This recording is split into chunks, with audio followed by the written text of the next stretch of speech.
കേരളത്തിലെ കോവിഡ് വ്യാപനത്തിന് പിന്നാലെ അതിർത്തിയിൽ നിയന്ത്രണം ശക്തമാക്കി കർണാടക. രോഗലക്ഷണങ്ങളുള്ളവരെ പ്രവേശിപ്പിക്കുന്നില്ല. 24 മണിക്കൂറും പരിശോധനയ്ക്കായി ഉദ്യോഗസ്ഥരെ നിയോഗിച്ചു. ബസ് യാത്രക്കാരെ ഉൾപ്പെടെ പരിശോധിച്ച ശേഷമാണ് അതിർത്തി കടത്തി വിടുന്നത്. സജോ ദേവസ്യ കണ്ണൂരിൽ നിന്നും തയ്യാറാക്കിയ റിപ്പോർട്ടിലേക്ക്. കേരളത്തിൽ കോവിഡ് കേസുകളുടെ എണ്ണം വർദ്ധിച്ചതോടുകൂടി കർണാടക ആരോഗ്യ വകുപ്പ് അതിർത്തിയിൽ വ്യാപകമായ പരിശോധനയ്ക്കാണ്, കർശനമായ പരിശോധനയ്ക്കാണ് നിർദ്ദേശം നൽകിയിരിക്കുന്നത്.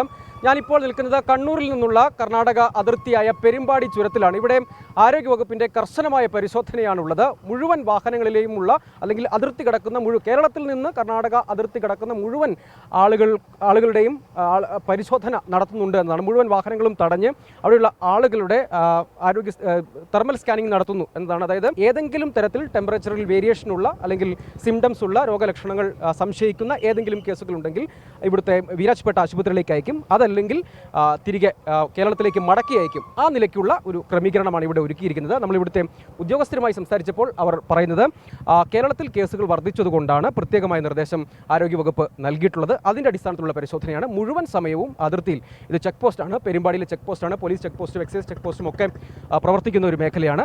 അതിർത്തി കടക്കുന്ന കേരളത്തിൽ നിന്ന് കർണാടക അതിർത്തി കടക്കുന്ന മുഴുവൻ ആളുകളുടെയും ഇവിടെ പരിശോധനയ്ക്ക് വിധേയരാക്കും. അതായത് തെർമൽ സ്കാനിങ്ങിനും മറ്റും വിധേയരാക്കും. ഏതെങ്കിലും തരത്തിൽ സംശയകരമായ കേസുകൾ ഉണ്ടാവുകയാണെങ്കിൽ അവരെ വീരാജ്പേട്ട ആശുപത്രിയിലേക്ക് അയക്കും, അതല്ലെങ്കിൽ അവരോട് തിരികെ പോകണം എന്നാവശ്യപ്പെടും. എല്ലാ വാഹനങ്ങളും, ഞാൻ നിൽക്കുന്ന ഇവിടെ ദൃശ്യങ്ങളിൽ കാണാം, പോലീസ് ഉദ്യോഗസ്ഥരടക്കം സാന്നിധ്യമുണ്ട്. പോലീസ് ചെക്ക് പോസ്റ്റും ഇവിടെയുണ്ട്. കർണാടക ആരോഗ്യ വകുപ്പ് ഉദ്യോഗസ്ഥരാണ് നമുക്ക് ദൃശ്യങ്ങളിൽ കാണുന്നത്. അവർ ഈ മുഴുവൻ വാഹനങ്ങളും തടഞ്ഞ് ആരെല്ലാം അതിർത്തി കിടക്കുന്നുണ്ടോ അവരെല്ലാം സമാനമായ രീതിയിൽ പരിശോധനയ്ക്ക് വിധേയരാക്കും, തെർമൽ സ്കാനിങ് നടത്തും. ഒരാളെയും അതല്ലാതെ കടത്തി വിടുകയില്ല. അത് ഇവിടെയുള്ള യാത്രക്കാർ, കാരണം ക്രിസ്മസ് വെക്കേഷനൊക്കെയാണ്, ധാരാളം യാത്രക്കാർ ഇതുവഴി കടന്നു പോകേണ്ടതുണ്ട്. അവർക്കൊക്കെ ചില ബുദ്ധിമുട്ടുകൾ ഉണ്ടാക്കുന്നുണ്ട്. പക്ഷേ അപ്പോഴും ആരോഗ്യവകുപ്പിൻ്റെ കർശനമായ നിർദ്ദേശമാണ്. മുഴുവൻ സമയവും ഉദ്യോഗസ്ഥരുണ്ടാകും. ചെക്ക് പോസ്റ്റിൽ ഷിഫ്റ്റ് അനുസരിച്ച് മുഴുവൻ സമയവും കർണാടക ആരോഗ്യവകുപ്പിൽ നിന്നുള്ള ഉദ്യോഗസ്ഥരുണ്ടാകും. പക്ഷേ കേരളത്തിൽ ആരോഗ്യവകുപ്പ് പറയുന്നത് ഏതെങ്കിലും തരത്തിൽ ആശങ്കയുടെ സാഹചര്യമില്ല. ആശുപത്രികളിൽ ചില നിയന്ത്രണങ്ങളൊക്കെ കൊണ്ടുവന്നിട്ടുണ്ട്. അതിനപ്പുറത്തേക്കുള്ളൊരു നിയന്ത്രണത്തിലേക്ക് ഇപ്പോൾ പോകേണ്ടതില്ല, ആശങ്കയുടെ സാഹചര്യമൊന്നുമില്ല എന്നതാണ്.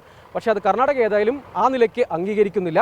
അതിൽ ICMRന്റെ മറ്റും കണക്കൊക്കെ അനുസരിച്ചാണ്, ആ നിലയ്ക്കാണ് കർണാടകയുടെ ഒരു നിയന്ത്രണം ഉള്ളത് എന്നതാണ് അവർ സൂചിപ്പിക്കുന്നത്. നമ്മളിവിടെ തെർമൽ സ്കാനിംഗ് ആണ് അല്ലേ മാഡം നടക്കുന്നത് പ്രധാനമായിട്ടും? അതെ സർ. തെർമൽ സ്കാനിങ്ങും അതിനുശേഷം എന്തെങ്കിലും സിംറ്റംസ് ഉണ്ടെങ്കിൽ എന്താണ് പ്രൊസീജിയർ? എന്താണ് അതിൽ ഫീവർ എന്തെങ്കിലും ഉണ്ടെങ്കിൽ ഗവൺമെന്റ് ഹോസ്പിറ്റലിൽ റെഫർ ആക്കുന്നു. തെർമൽ സ്കാനിംഗ് എന്തായാലും ഉണ്ടാവും സർ. നമ്മുടെ ഹെൽത്ത് ഡിപ്പാർട്ട്മെന്റിന്റെ ഒരു ഡയറക്ഷൻ എന്താണ്? നിങ്ങൾക്കുള്ളൊരു ഡയറക്ഷൻ എന്താണ്, നിർദ്ദേശം എന്താണ്?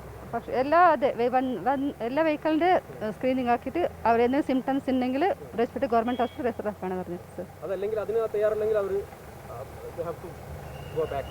അതെ സർ.